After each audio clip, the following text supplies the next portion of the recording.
So today I want to talk about whether or not you deserve recreation. Do you work hard enough to get recreation?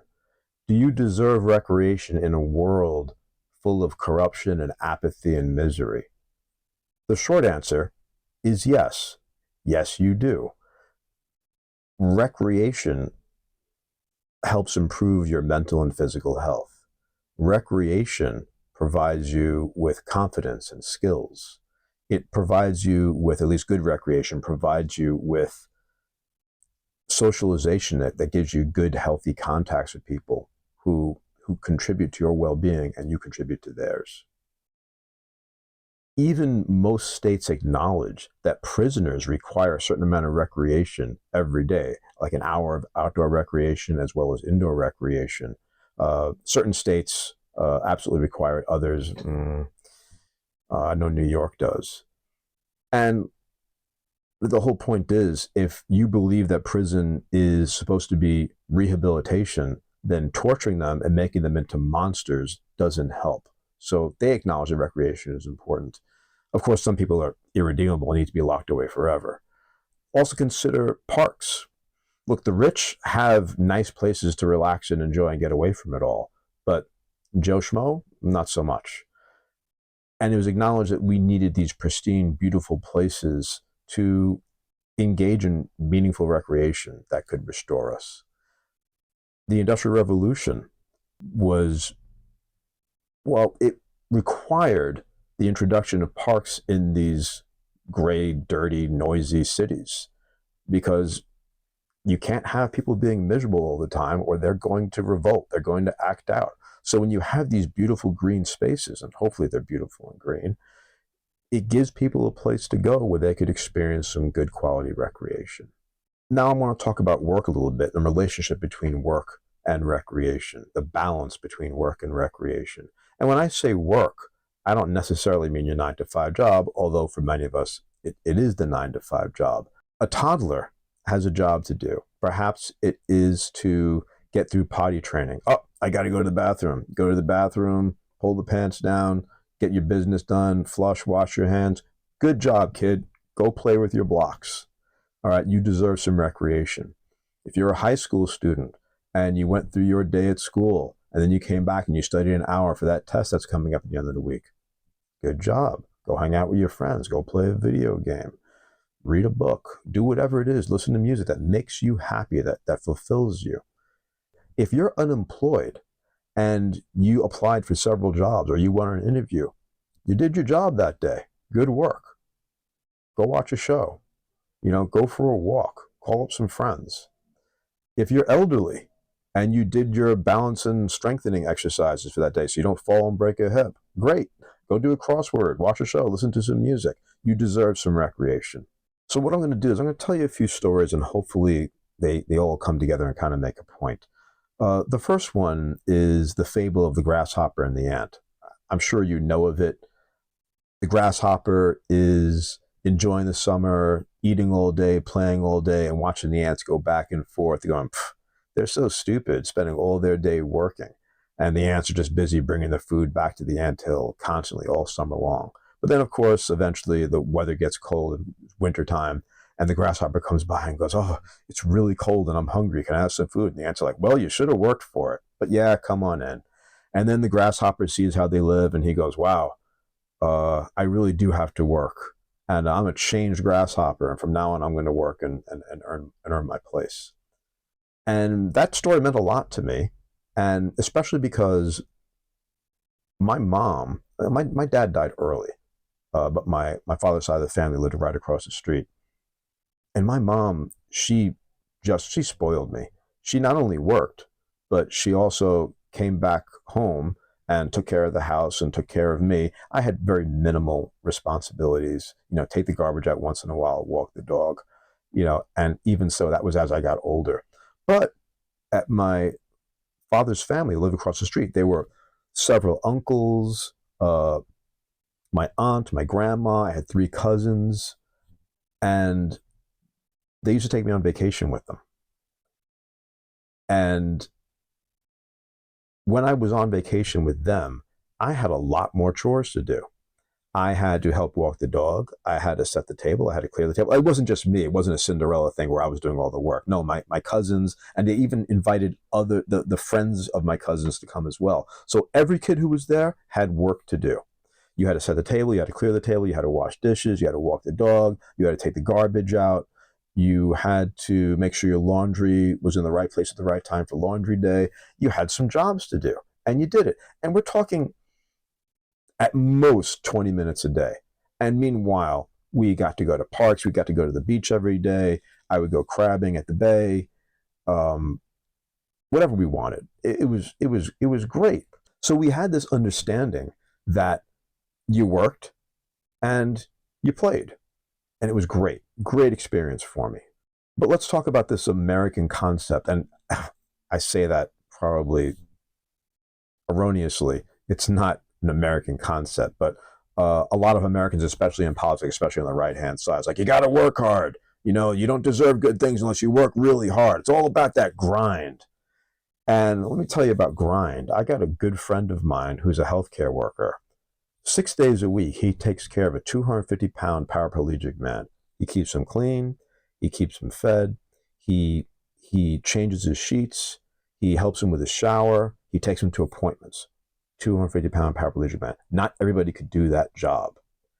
And he does that job 6 days a week for minimum wage.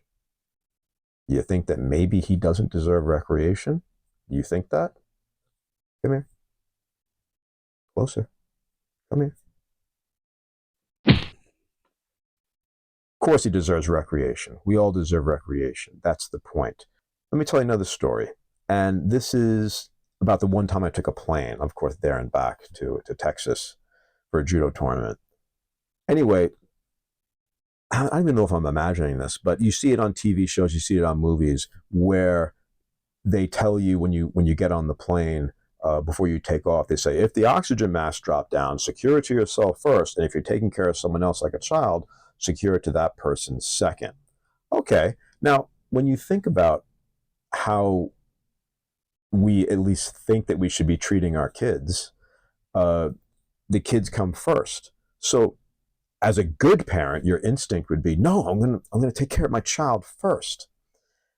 And what you're missing is that it is your job to take care of that kid. In the event of an emergency, and I suppose if the oxygen mask dropped down, that's an emergency. If you don't put that mask on yourself first, if you don't take care of yourself first, if you go down, who's helping your kid? That's the rationale.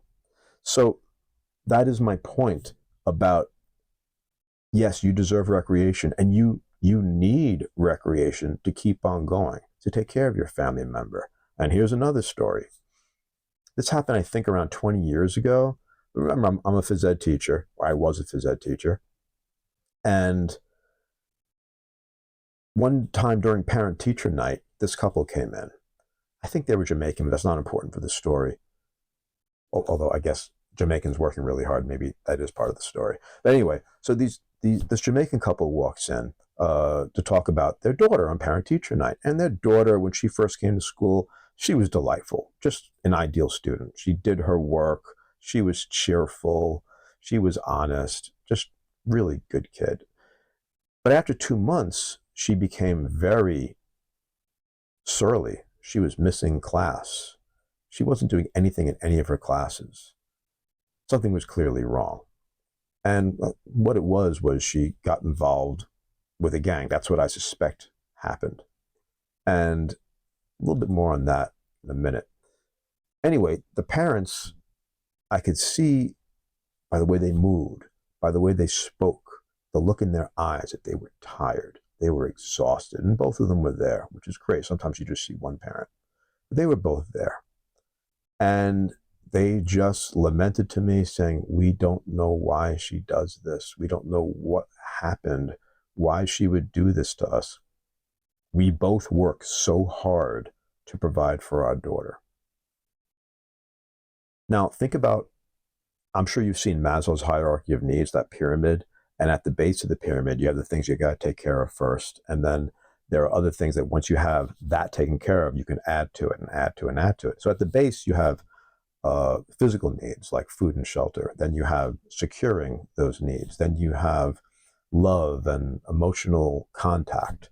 Then you have your self-esteem and how well you are seen amongst other people. And then finally, at the very tip top, you have self-actualization, which is what are you about? What are your goals?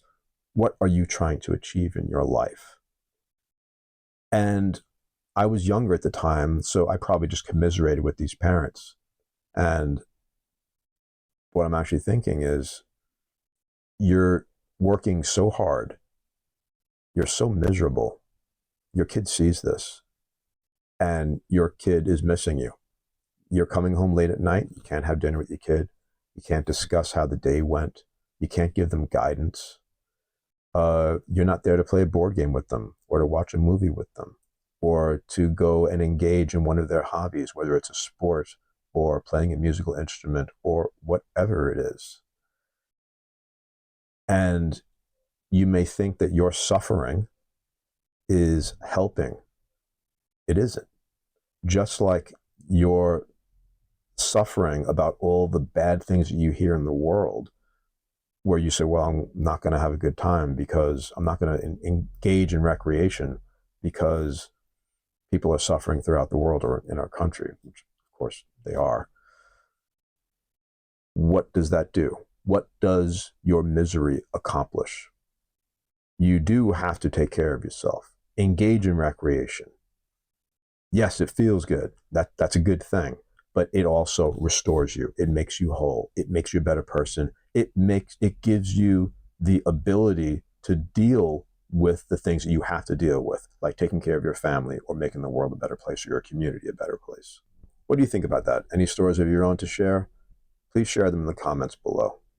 Now, as you know, I don't come out with videos weekly or on any regular schedule. I do them when I can. This channel is not a money-making venture. Hey, if I made money, I wouldn't say no, right? But that's not really what I'm about. I'm not really a slave to the algorithm. But the next video might take a while because I'm going to work on a video game, which is one of my hobbies. And I'm going to make it available for you to play. It's not going to be anything earth-shattering. And I'm going to make the archive file available for you to manipulate, or at least I hope I am. I think I could do that. And anyway, more when that video comes out. That's all for now. Get some recreation in. Thanks.